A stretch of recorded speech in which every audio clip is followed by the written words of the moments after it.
Welcome back to Tiny Grimes Games, and I'm here with another Star Wars Galaxy of Heroes video. And today I'm going to have my Arena Token Store Guide, Who Should You Buy, in one order. Alright, let's start here. There isn't that get him automatically in all situations guy like there is in, say, the Cantina with Qui-Gon, or maybe Phasma over in the Galactic Wars. This used to be Darth Sidious, and if you look at one of my older guides, they'll always talk about Darth Sidious is amazing. He's been good in every meta. I can't envision a meta where he won't be good. Well, sorry about that. That meta's here. It's here in the arena. It's here in the raids. It's here in the fact that there are no events that use Darth Sidious. Darth Sidious has plummeted from top guy to get to there's really not much reason to get him. Alright, so let's talk about who probably is the top guy. I'd say if you're new and you just need a great character, just an all-around great character, Princess Leia is probably going to be your best bet. I say probably here because, to be honest, as you can see, I don't have her yet. I'm still working on her. She is 6 stars for me. I'm still moving up to 7. She's not quite geared yet. I haven't tried her yet, so come back in a few more weeks, check the comments below. I may have changed this and said Leia's not that good. But from what I've seen from other people using her, from what people have told me, Leia is pretty phenomenal, and I'm excited that she's the newest entry into the arena shipments, and I think she's the best. Given that also there is an event where you need rebels, that's even better, right? So you get to kill 2 birds with 1 stone there. You now get a rebel, you get a really not Rey good, maybe not Geonosian soldier good DPS, but a very good DPS person. I think she's well worth that #1 slot. After that, it becomes sort of this really difficult situation of what do you need? Stormtrooper Han is very good for upper tier arenas. He's a decent replacement for the Royal Guard if, say, you're not far enough along yet where you can farm him in the Cantina battles. Stormtrooper Han can be a great replacement. Again, this is a Rebel character, so it gets you even closer to being able to do that Rebel event. That's great. So I'd say he's a potential choice for #2. Another potential choice is Admiral Akbar. The reason is because he is the free-to-play player's main go-to guy to help with cleansing on the first phase of the Rancor. Unless you have a really good like Tebow turn meter lineup where you feel like maybe you don't need a cleanser, you need a cleanser for that death mark. You need to be able to remove that, and Admiral Akbar is phenomenal at that. Now, the catch here is you don't have to do the first phase, right? If you don't have the characters to do it, if you don't have Akbar yet, you just go, whatever, I just won't do the first phase. I'll wait till phases 2, 3, and 4 where characters like Leia really shine. Maybe someone like IG-88 will really shine with that damage. Maybe Stormtrooper Han in Phase 4 especially will shine. So Akbar's one of these interesting characters where he's awesome at what he does. He is the best free-to-play option at what he does. Question? Do you really need what he does? I don't know. That's something you're going to have to answer for yourself. Like, he doesn't do DPS. He doesn't heal. He doesn't do anything useful except for his basically removing of death mark. I've never considered using him before. I have seen people do like a Rebel arena with him at the forefront.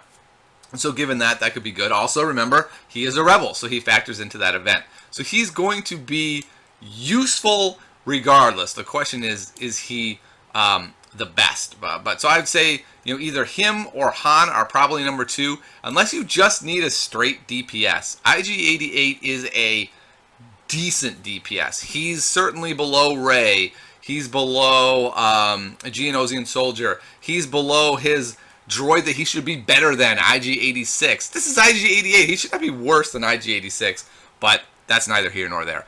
So the point is, if you need like a so-so DPS, or if you can really build around him and abuse the fact that the more people that have debuffs on him, the stronger he gets, or if you're building a droid lineup, he can be really strong. He's definitely a good candidate for getting pretty early. Alright, those are really, to me, the really useful people all around that like can do something, except for Akbar, of course. Akbar is just really great at the one thing that he does. Okay, but after that, now we're kind of left in this murky area where it's like, all these guys are okay, they do something. So the one guy you probably are going to turn to first is Eeth Koth. He's the only Jedi you can get in here. And so he's a very easy Jedi to get to 5 or even 7 stars to unlock that Yoda that you probably desperately want, that you will probably be horribly disappointed when you do get him. He's not that great. He's pretty good against the Rancor, but he's not phenomenal. So the question is, do you want to pump piles and piles of arena tokens into Eeth Koth just to unlock Yoda? And that's something you're going to have to answer. He is your only choice here.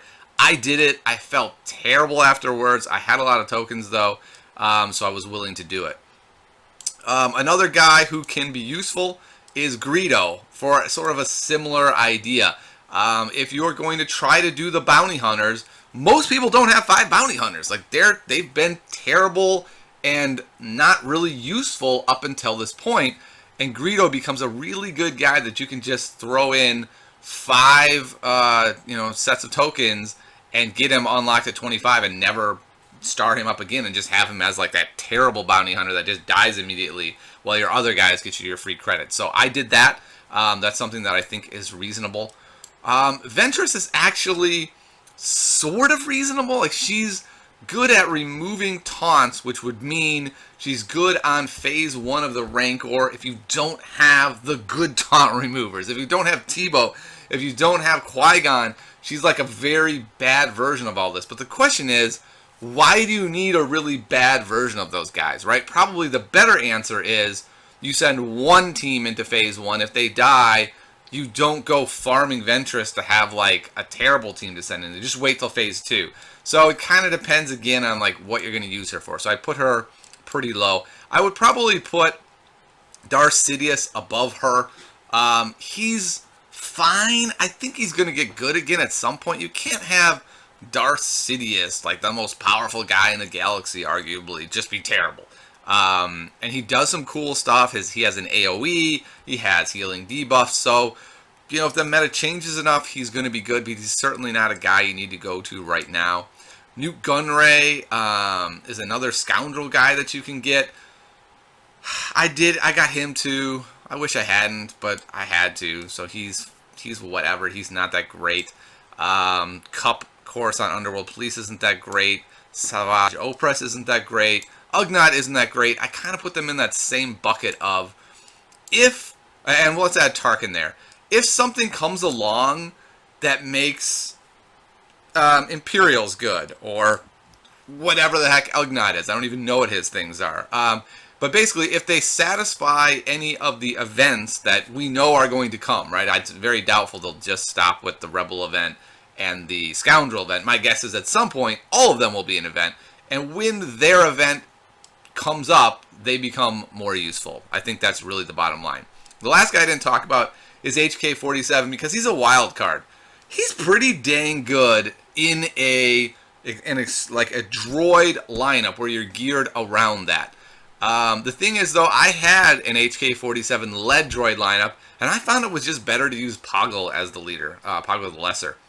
So it's kind of up to you what direction you go, but if you want to go a hardcore droid lineup, HK-47 can be useful. Outside of that, he's not really that useful. I have him leveled up, starred up, geared up, and I don't use him anyway. Like, even in the Rancor raids, I'll be like, oh, geez, I'm on my 5th lineup. Goodness, am I really going to throw this guy in there? He does nothing. He doesn't do damage. He maybe will put a slow on him before he dies. He's just not that worthwhile. So, to sum up, Leia is really your, like, splashy damage dealer, is going to be useful in all phases of the game character.